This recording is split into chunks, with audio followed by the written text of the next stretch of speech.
कटु मोहय हुं फट् स्वाहा।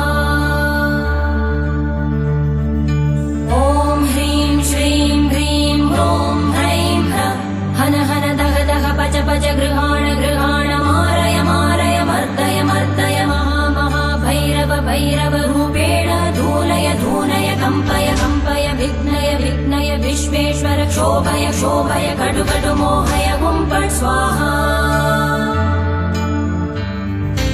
ॐ ह्रीं श्रीं ह्रीं ह्रों ह्रैं ह्रः हन हन दह दह पच पच गृहाण गृहाण मारय मारय मर्दय मर्दय महा महा भैरव भैरव रूपेण धूलय धूलय कम्पय कम्पय विघ्नय विघ्नय विश्वेश्वर क्षोभय क्षोभय कटु कटु मोहय हुं फट् स्वाहा।